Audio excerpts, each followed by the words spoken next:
오늘 복음에 합당하게 라는 제목으로 하나님의 말씀을 선포하고자 합니다.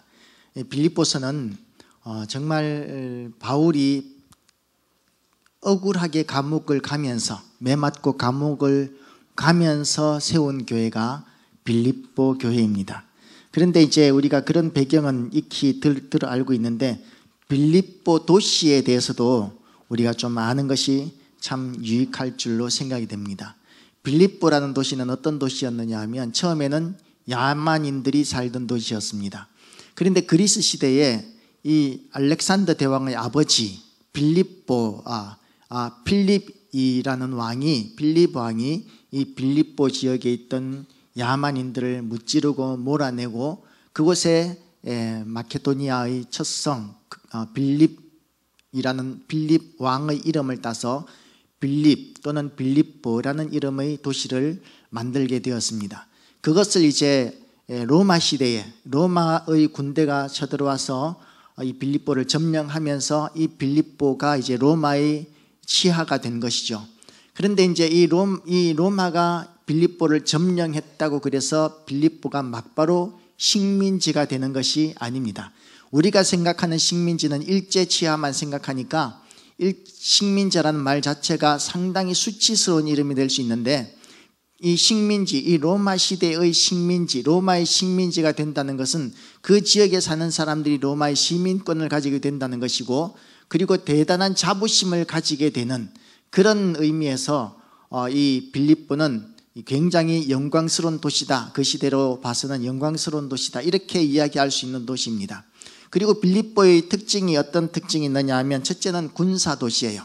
로마의 군대가 빌립보성을 이제 점령을 했고 그리고 나서 퇴역한 로마의 장병들이 퇴역 병사들이 그곳에 가서 많이 살았어요.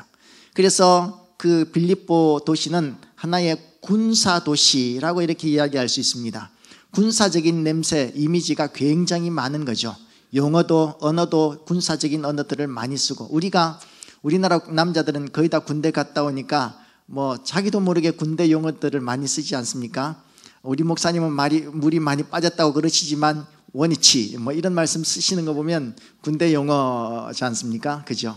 그렇게 이제 군대 용어들이 우리한테 많이 있는데 이 빌립보성은 더한 거예요. 더 오랫동안 군대 생활했던 사람들, 군인들이 주류가 되어서 그 도시에 살게 되니까 용어도 군사적인 용어들을 굉장히 많이 쓰게 됩니다. 그리고 또 로마의 문화를 그대로 많이 가져왔기 때문에 그곳에서는 운동 경기도 많았어요.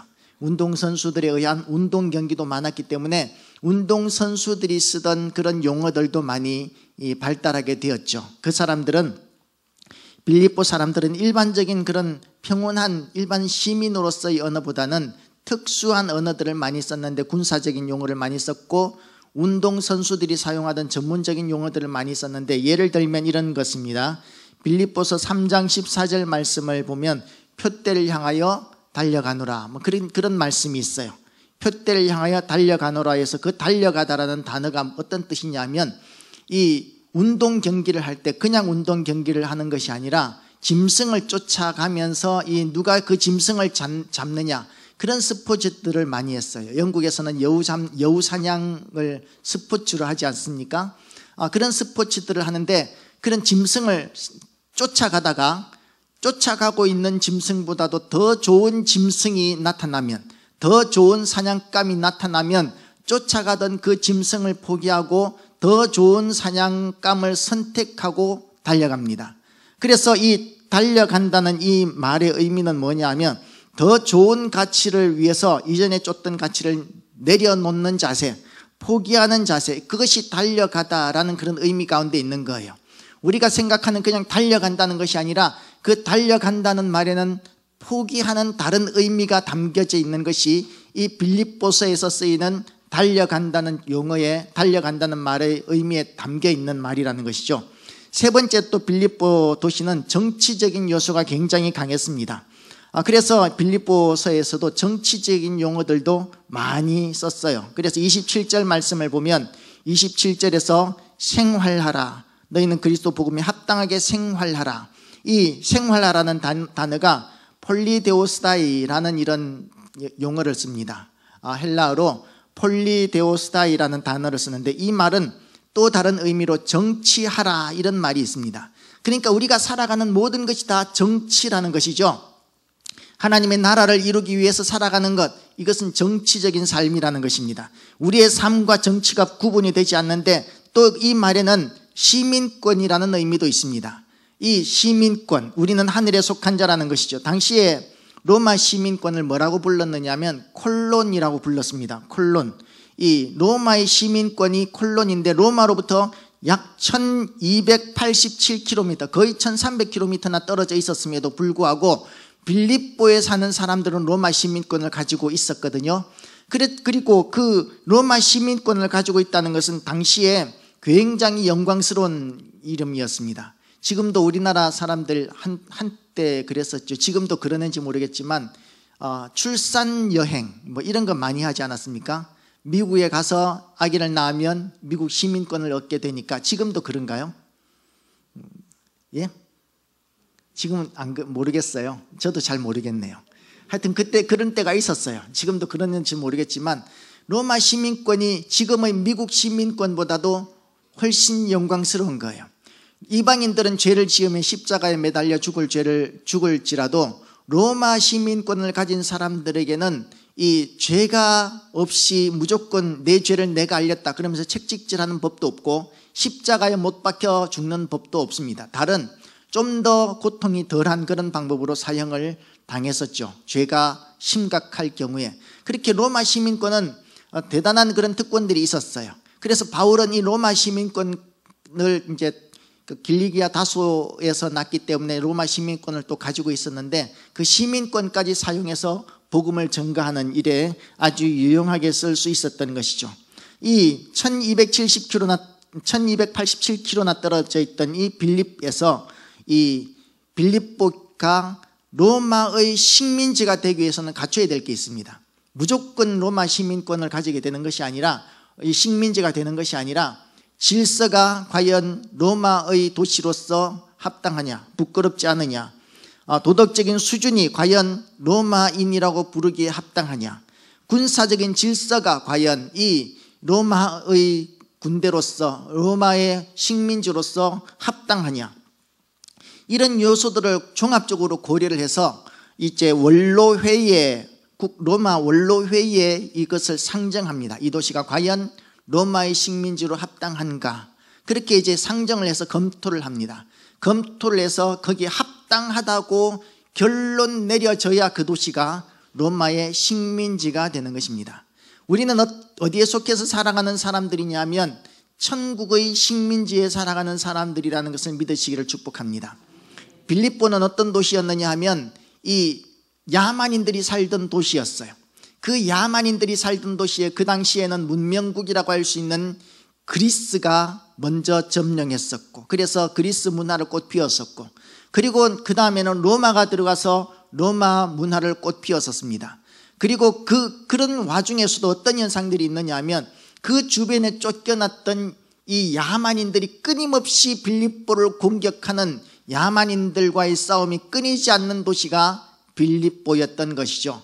그래서 우리가 이 빌립보를 우리의 입장에서 이렇게 해석을 해보면 우리는 천국 시민권을 가진 자로서 악한 사람들이 존재하는, 악한 영들이 지배하는, 이 어둠의 영들이 지배하는 이 세상 가운데 살고 있으면서 이 땅의 아버지의 뜻이 이루어질 수 있도록 충성하고 헌신하는 사람들이 되는 것이죠.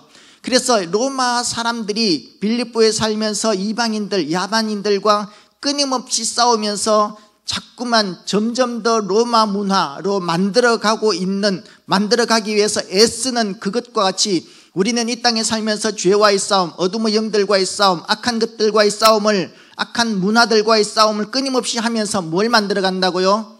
이 땅의 아버지의 뜻이 이루어지도록, 하나님의 나라가 이 땅에 이루어지도록 싸워나가는 사람, 건설해 나가는 사람이 바로 우리다라는 것입니다. 그래서 이 빌립보 이 내용을 보면 이런 익숙하지 않은 용어들, 우리가 그냥 대충 넘어가면 오해할 수 있는 이런 용어들이 많이 있는데요. 이런 용어들을 우리가 잘 이해하는 것이 이 오늘 본문을 이해하는데 참 중요한 관건이 될 수 있습니다.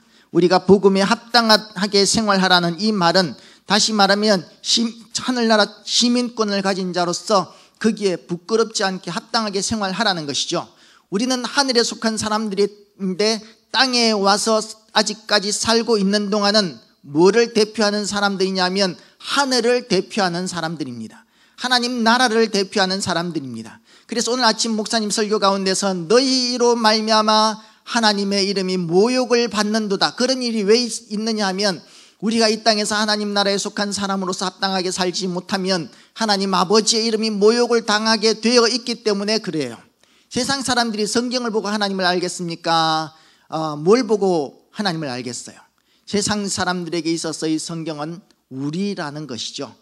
우리를 통해서 우리를 보고 그들이 성경을 판단하고 하나님을 판단하고 그렇게 되기 때문에 우리가 이 땅에서 어떻게 사느냐가 이 세상 사람들의 눈에 어떻게 보이느냐가 우리가 하나님을 어떻게 보여주는 삶인가를 결정하는 것입니다. 그래서 우리가 하늘에 합당하지 못한 삶을 살게 되면 하나님 아버지의 이름에 먹칠하는 그런 삶이 되는 것인데, 그런 천국 시민권을 가진 자로서 이 땅에 아버지의 나라가 임하도록 힘쓰고 애쓰는 삶, 이것이 천국 시민권자로서의 삶이고 이것이 그렇게 정치하는 삶이라는 것이죠. 그래서 우리는 우리의 삶 전체가 물론 이 땅에 살아가는 사람들도 나름대로 다 정치적인 견해를 가지고 정치에 관여하면서 살게 되어 있죠. 우리가 생활하는 모든 것이 다 정치와 관계되어 있는데 우리는 어느 정치에 속해 있느냐 하면 하나님 나라의 정치에 속해 있는 사람들이기 때문에 이 땅에서도 아버지의 뜻을 이루어 드리기 위해서 정치하는 사람들이라는 것을 믿으시기를 축복합니다. 아버지의 뜻대로 살아드리는 것이 바로 정치적인 삶이라는 것이죠. 그래서 이 아버지의 뜻대로 사는 것, 이게 무슨 정치적인 행위냐 이야기할 수 있겠지만, 그러나 그게 바로 정치라고 성경은 이야기하고 있습니다. 하나님의 뜻에 합당한 삶을 살아가는 것, 그것은 뭐냐면 내 마음대로 사는 것을 포기하는 삶입니다. 내 생각을 내려놓고 내 의지도 내려놓고 하늘에 속한 자로서 아버지의 영광을 위해서 세상 앞에서 살아가는 사람, 하나님의 영광을 드러내기 위해서 세상 가운데 살아가는 사람, 이 하나님의 영광을 드러내기 위해서 살아가는 삶 자체가 정치적인 행위다라고 성경은 이야기하고 있는 것이죠. 그렇기 때문에 우리가 이 세상 가운데 하나님의 뜻을 이루어 드리기 위해서 애쓰는 것이고, 하나님께서 용납하지 못하는 동성애라든지 이런 것들에 대해서 반대하는 목소리들을 높일 수 있는 것입니다. 그리고 이제 두 번째는 우리가 오늘 본문 말씀을 보면 이 주제가, 제가 택한 주제가 그리스도의 복음에 합당하게 생활하라 였는데, 이걸 요약해서 복음에 합당하게 이렇게만 제목을 정했어요. 복음에 합당하게 생활하라. 그러면 어떻게 복음에 합당하게 생활할 것인가? 우리가 첫 번째로 보면 이 중요한 용어들이 있어요. 27절 말씀을 보면 이렇게 되어 있습니다. 오직 너희는 그리스도의 복음에 합당하게 생활하라. 이는 내가 너희에게 가보나 떠나 있으나 너희가 한 마음으로 서서 한 뜻으로 복음의 신앙을 위하여 협력하는 것과, 이렇게 되어 있어요. 중요한 세 가지 단어가 나타나는데요. 첫 번째는 한 마음으로 라는 단어가 나타납니다. 두 번째로는 한 뜻으로 라는 단어가 나타납니다. 세 번째는 협력하는 것과 라는 그런 단어가 나타납니다. 그래서 우리가 그리스도의 복음에 합당하게 생활하기 위한 세 가지 전제 조건이 뭔지 이 본문을 보면 쉽게 알 수가 있죠. 첫째는 우리가 한 마음이 되어야 한다는 것입니다. 그리스도인으로서 우리가 교회 안에서 한 마음이 되어야 한다는 것입니다. 한 마음이 된다는 말은 쉽게 얘기해서 함께 하는 것입니다. 우리는 함께 하는 사람들입니다. 하나입니다. 예수 그리스도의 보혈로 말미암아 하나 된 사람들이다라는 겁니다. 이 용어는 또한 군사적인 용어입니다. 군사적인 용어인데 스크럼을 짜다라는 그런 의미가 돼요. 스크럼을 짜다. 로마 군인들이 싸우는 모습을 보면 어떻게, 그 영화에 보면은 우리가 어떻게 싸우는지 알 수 있지 않습니까? 딱 줄을 맞춰서 서고, 그리고 양사면에 있는 사람들은 자기 키만한 방패를 딱 들고 빈틈이 없이 적이 들어오지 못하도록, 진영 안으로 들어오지 못하도록 방패를 딱 굳게 잡고 뺑 돌아가면서 서고, 그리고 이제 적이 가까이 오면 그 뒤에 있는 사람들이 창으로 가까이 있는 적들을 이렇게 찌르는 식으로, 그렇게 견고한 진을 짜가지고 전쟁을 합니다. 그렇죠? 그게 로마의 전쟁 방식인데, 그 스크럼을 짜다라는 의미가 바로 함께 한 마음으로 라는 그런 의미가 되는 것이죠. 스크럼을 짜서 자기의 위치에서 자기의 역할을 충성되게 잘 감당해야, 그래야 싸움에서 이기는 것이지, 자기가 약해져서 쉽게 도망을 가버린다든지 포기해버린다든지 그러면 나 때문에 다른 사람들까지도 희생하게 되는 것이죠. 언젠가 전쟁 영화 가운데 이런 대목이 있었습니다. 이제 한 병사가 이 탄약을 운반해 주는 역할을 하는 거예요. 다른 전우들은 참호에서 열심히 적을 맞이해서 싸우고 있는데 그들이 싸울 수 있도록 탄약을 운반해 주는 그런 역할을 하는데, 이 병사가 전쟁 공포 때문에 탄약 운반을 못합니다. 그러니까 참호에서는 총알이 떨어지니까 적군에 의해서 그렇게 죽임을 당하는 그런 내용을 본 적이 있습니다. 그래서 오늘 본문에서는 뭐라고 이야기하고 있느냐 하면, 두려워하지 말고 라는 그런 말씀도 우리에게 전해주고 있는 것이죠. 우리가 두려워하면서 쓰러지게 되면 나 때문에 또 다른 사람들이 쓰러지고 상처 입을 수 있기 때문에 우리는 하나가 되어야 합니다. 한 마음으로 이루어져야, 유기적인 관계가 이루어져야 이길 수 있다라는 것이죠. 두 번째는 뭐냐 하면 한 뜻으로 라고 이렇게 이야기합니다. 이건 정신적인 의미입니다. 스크럼은 짰는데, 그런데 생각이 각기 다 달라요. 그 스크럼이 오래 갈 수 있겠습니까? 이 딱 스크럼을 짰으면 한쪽 방향으로 가야 되잖아요. 그래야 진영이 유지가 되지 않겠습니까? 그런데 왼쪽에 있는 군대는 왼쪽으로 가려고 그러고, 오른쪽에 있는 군대는 오른쪽으로 가려고 그러고, 그렇게 가고자 하는 방향이 이 생각에 따라서 다 다르다면, 그러면 그 스크럼은 금방 무너지게 되고 이길 수 없게 됩니다. 그래서 우리가 한 방향으로 가기 위해서 한 뜻으로 라는 그런 의미를 오늘 우리에게 명령하고 있는 것이죠. 한 뜻으로. 누구의 뜻이 되어야 되겠습니까? 예수 그리스도의 뜻으로 하나가 되어야 하고, 그리고 또 교회가 한 뜻으로 되어야 되겠는데 누구의 뜻으로 한 뜻이 되어야 될까요? 너무 많은 교회들이 내 뜻으로를 주장하는 교인들 때문에 흩어지고 무너지는 경우들이 많죠. 물론 사람을 중심으로 한 뜻이 되기 위해서는 참 내려놓아야 될 게 많습니다. 포기해야 될 게 많습니다. 어떻게 저런 인간을 중심으로 하나가 될 수 있을까? 그렇게 생각할 만한 교회들도 너무 많은 것도 사실이에요. 그런데 그렇게 생각하는 교회들은 다 무너진다는 것이죠. 주님께서 우리에게 주신 하나님의 말씀을 중심으로 하나가 되어야 되고, 그리고 우리 모두가 다 그 말씀 중심으로 세워지기 위해서 애를 써야 되는데, 교회는 뭐냐 하면 하나님께서 세우신 질서를 중심으로 하나가 되어야 된다는 것입니다. 하나님께서 세우신 질서가 있습니다. 그 질서를 지키는 것, 그것이 하나님의 뜻이다라는 것이죠. 그리고 세 번째로는 뭐냐 하면 협력하다라는 것입니다. 협력을 해야 된다라고 이렇게 이야기합니다. 이 헬라어로는 수나트룬테스라는 이런 단어를 쓰는데요. 로마의 군대는 세 가지 종류의 군대가 있습니다. 세 가지의 군대. 하나는 뭐냐 하면 제일 약한 군대, 예비군과 같은 그런 군대입니다. 체력적으로 약하고 훈련도 좀 덜 되어 있고 이런 군대가 있고, 그 다음은 그보다 좀 더 강한 정예병들이 있고, 그리고 그 다음에는 최정예병들이 이렇게 있습니다. 그런데 이 부대가 이제 어떻게 하느냐 하면 제일 약한 부대가 제일 앞에 서고, 그 다음 강한 군대가 중간에 서고, 최정예병들은 제일 뒤에 서서 이렇게 싸움을 시작을 합니다. 그런데 이제 이렇게 하는데 중요한 게 뭐냐면, 이 제일 앞에 군대와 그 다음 군대가 이렇게 임무 교대를 할 때가 있어요. 싸우는 중에 임무 교대가 이루어져야 되거든요. 적과 싸울 때 약한 사람들이 앞에서 적과 싸우다가 피곤하면, 그러면 뒤로 물러나고 강한 사람들이 앞에 나가고 이래야 되는데, 이게 만약에 질서가 무너지게 되면 우왕좌왕이 되어버리고 진영이 무너져 버립니다. 그러면 이길 수가 없게 되는 거죠. 군대는 진영이 무너지면 힘을 쓰지 못합니다. 중국에서 그런 일이 있었다고 그래요. 하여튼 무술의 대가들, 고수들을 모아가지고 군대를 만들어 봤대요. 그래가지고 그 군대로 전쟁터에 나가봤는데 박살이 났다는 거예요. 별로 대단하지도 못한 군대에 박살이 났는데, 그 이유가 뭐였느냐 하면 한 사람 한 사람은 보면 무술의 고수들인데 진영을 짜지 않고 자기 혼자만의 능력으로 싸우려고 그러니까 전부 다 박살이 나버리더라는 거죠. 전쟁에 있어서 진영이 무너지면 그렇게 되는데 이 로마 군대는 별로 대단할 것 같지 않은 군대들이에요. 신체도 키도 크지 않고 그렇게 힘도 세지 않은 사람들이 로마 군대였는데 그런데 이걸 극복하기 위해서 얼마나 많이 훈련을 하는지 모릅니다. 아무리 치열한 전쟁 상황 가운데서도 임무교대를 한다 그러면 질서정연하게 빈틈없이 임무교대를 하는 거예요.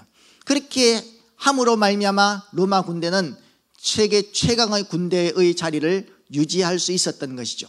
그래서 우리는 이렇게 질서를 지키고 협력하는 군대가 되어야 합니다.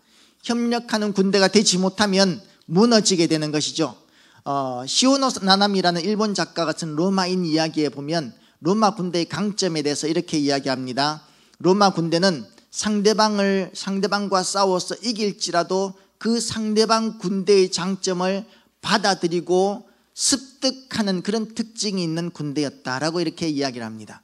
일반적으로 우리가 싸움을 해서 이기면 어떻게 됩니까? 상대방을 무시하고 완전히 진멸해버리고 없애버리는 것이 일반적인 문화인데 그런데 로마 군대는 상대방과 싸워서 이겼을지라도 그 군대의 장점은 흡수하고 받아들이는 그런 수용성이 있었어요.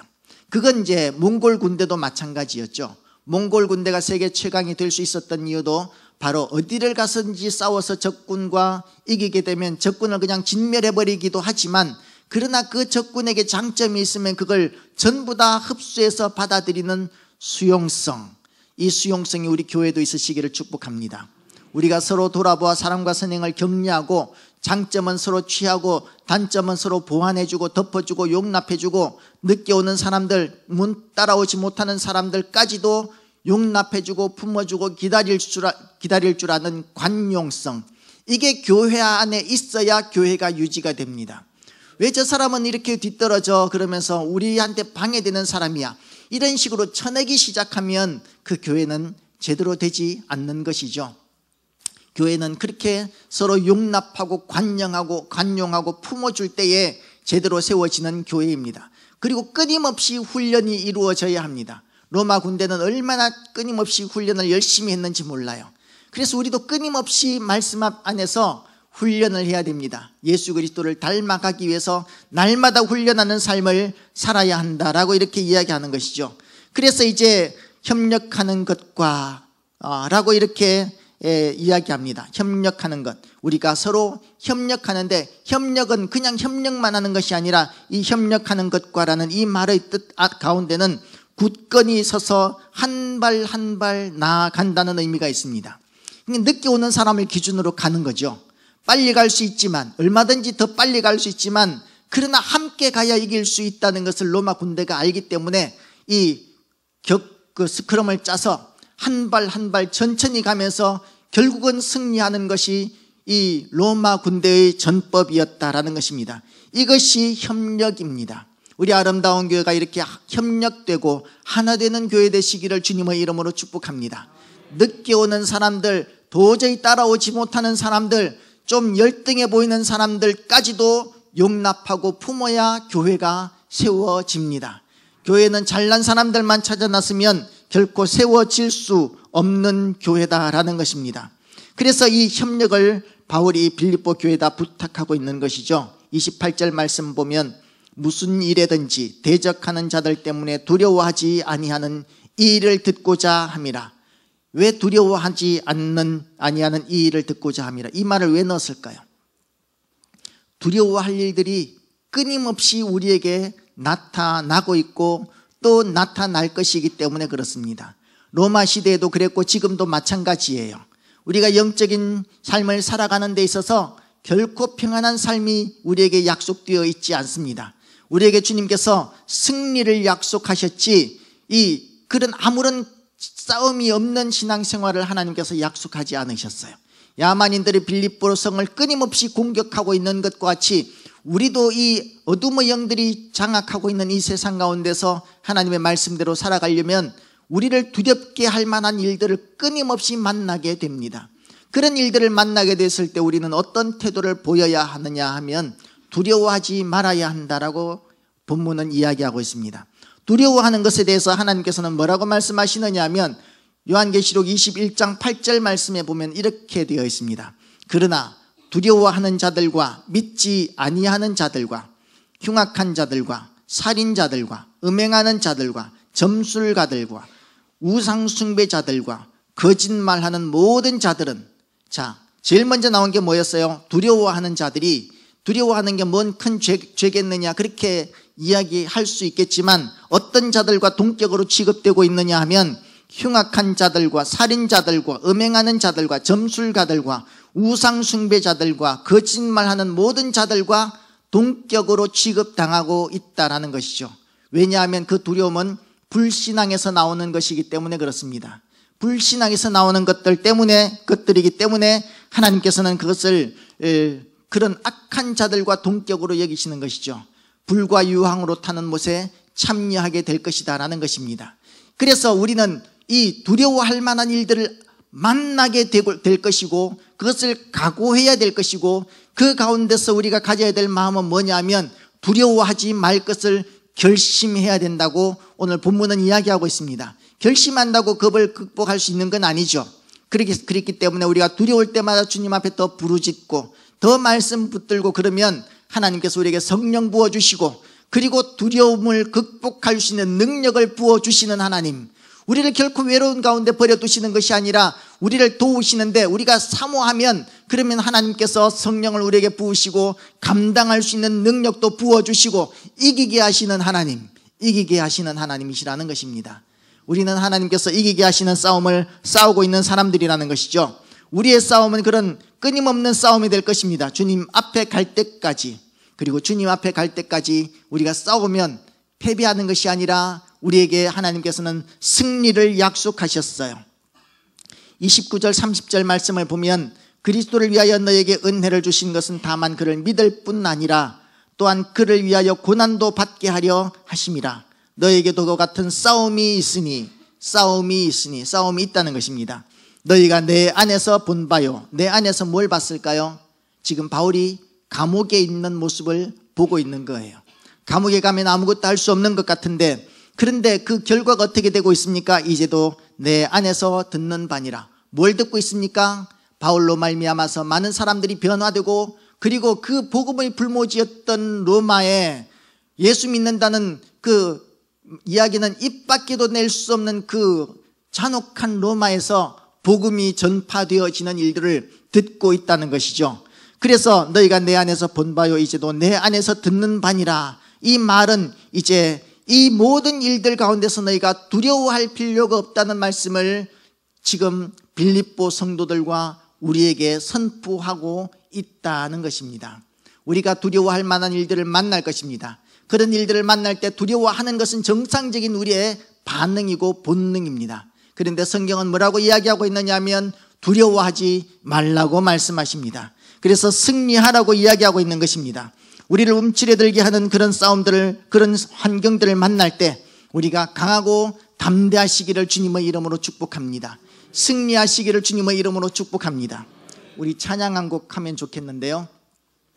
담대하라는 찬양, 아주 오래된 찬양인데요. 청년들은 잘 모를 수 있을지 모르겠어요. 우리 찬양 한번 불러보겠습니다.